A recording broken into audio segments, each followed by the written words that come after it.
It's often claimed by advocates of same-sex marriage that Jesus never explicitly condemns such things. So why do Christians get so hung up about it? Why don't they just follow his example? And simultaneously, there are several prohibitions in the Old Testament that Christians don't follow anymore.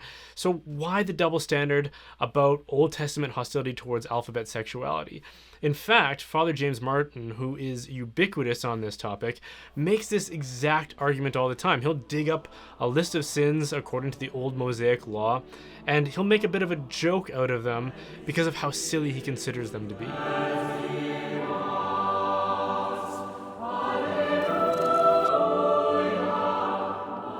He'll talk about things like not being able to wear mixed fabrics, or the death penalty for people who work on the Sabbath, or regulations about slave ownership, or not eating shellfish and those kinds of things. But what Father Martin seems to lack an appreciation for is that when he does this kind of thing, he's making light of salvation history, while simultaneously ridiculing something that is sacred to currently practicing Orthodox Jews. But I guess that's a price worth paying in his mind. Father Martin calls this biblical literalism, and he says that we should avoid it because we obviously don't believe or practice these teachings from the Old Testament. But he never clarifies if anything in the Bible should be taken literally, just that literalism in general is bad and worthy of ridicule. But of course, this isn't how we're supposed to read or interpret Scripture. The tradition of the Church, going all the way back to the Church Fathers, is that we are to read Scripture according to four senses depending on the text, which are literal, yes, sometimes and even often. The Bible should be read literally, typologically, morally, and prophetically. A good student of Scripture knows how and when to apply these different kinds of senses, but Father Martin seems to give a blanket ban to the first, if not the second and third. And it's not really hard to guess why. If everything is metaphorical, if everything can be interpreted metaphorically, you can basically get Scripture to say whatever you want.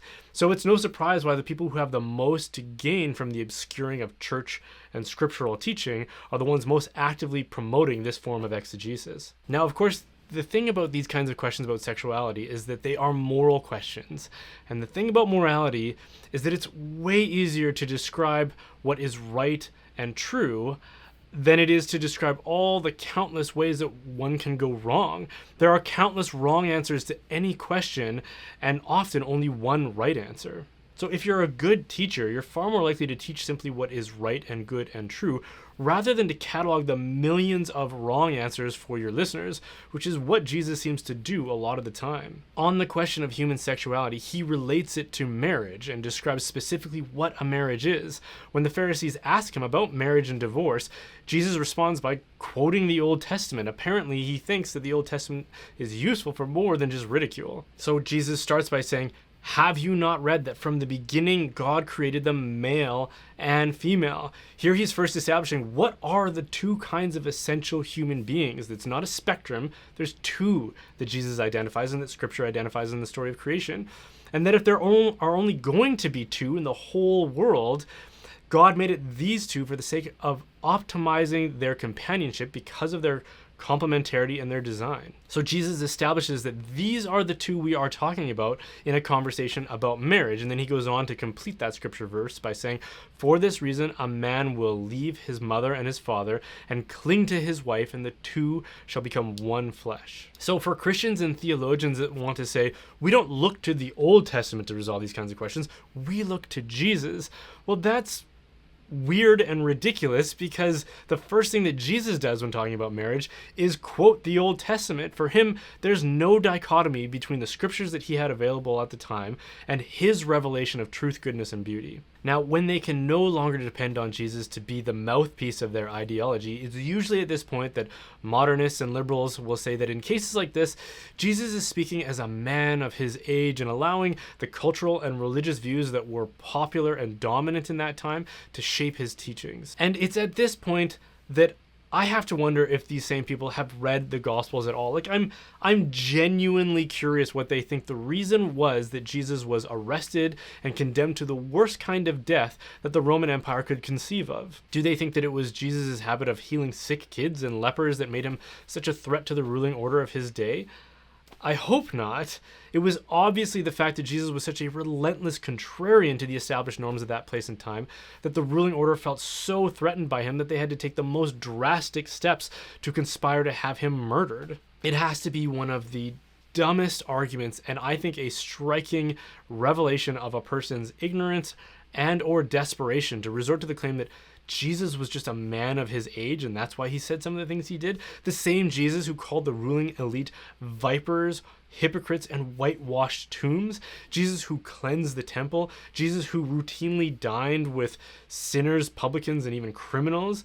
Jesus who chose illiterate working class fishermen to govern and lead his church after he left, and when they threatened him with crucifixion, that same Jesus who would not bend to their will. This is the guy who you think was unduly influenced by the established norms of his day. He was murdered by the people in the highest seats of authority precisely because he was so disruptive to the established norms in the time that he lived in. So Jesus clearly defines marriage as the unification of a man and a woman according to the way that God created them. And the reason that Jesus doesn't say a man cannot become one flesh with another man or with his sister or with many women or a plant or a donkey is because it's way easier to just say that God created man and woman with so much obvious, undeniable complementarity that when they come together in a formal union, they become one flesh. And because it is such a sacred and important bond, from the beginning of time, it should be nurtured and promoted by the community and recognized as an institution we call marriage, because without it, there is no community and there is no humanity. The other issue I have with this sentiment that unless Jesus explicitly condemns something, we don't really know if it's wrong. The problem with that is that morality isn't a rule book of prohibitions. True ethical thought identifies what is right and good for us, and that when we conform ourselves to it, to those ethical prescriptions, we maximize our potential for happiness. True ethics gives us more freedom, not less, because it shows us how to live, without which we would just keep trying the wrong things and getting nowhere, and then we'd get stuck because we'd be too afraid to try something again, so we just end up in this state of paralysis. It's like a map. We need to go out on a journey. Without the map, we aren't free to travel. We'll just get lost and then again stuck. The map gives us the freedom to move forward. Another example that we should all be familiar with is in sport. Imagine you get lost in the jungle, and because you're just so charming, you get adopted by a tribe of people who have never encountered outsiders before and never heard of something like baseball. But you love baseball so much and you know that you will miss it, so you devise a plan to teach the people how to play. You get some sticks together and fashion them into bats, and then you also fashion a leather ball, and then divide the people up into two teams, and you explain to them that the goal of the game is to get the most runs, and then you drop the balls and the bats in the middle of the field and you say, all right, let's go, play ball. Based on that, what are the odds that everybody is going to be able to enjoy the game of baseball? I would say probably not great. Without the rules that define how the game is to be played and not played, it can't be played. The rules give us the freedom to play baseball. This is why liberals like Father James Martin and liberalism are so incoherent. It gives all of this lip service to liberty and freedom, but by misdirecting us away from the ethics that actually give us more freedom to play the game of life, we end up with less freedom. They are withholding or dismantling the rule book, leaving us paralyzed and unable to go forward on the adventure of life. They see ethics merely as a set of prohibitions, which is why, as their ideology of wokeism takes over as the new moral standard, we are finding impositions on previously held freedoms that we took for granted, like speech and thought, like never before. Freedom is the Trojan horse that they use to dismantle true ethics so that they can rebuild society on their new false ideology, which brings neither freedom nor happiness. Hey, thanks for watching. The reason I can continue making content like this is because of the generous support of my viewers.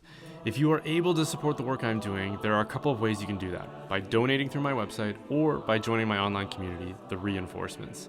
Both can be done by visiting brianholdsworth.ca, the .ca because that's how we internet in Canada. Members will have the opportunity to personally interact with myself and other community members, and certain levels will receive a free gift basket from Glory and Shine, who is a family-owned Catholic bath and body products company whose beard balm I'm wearing right now. Members also get free access to Christ-Centered Capital, which offers ethical investing tips that are in accord with Catholic beliefs. Even if you aren't able to support my work, consider checking both of them out at gloryandshine.com and christcenteredcapital.com. And of course, don't forget to like and subscribe. And again, thanks for watching.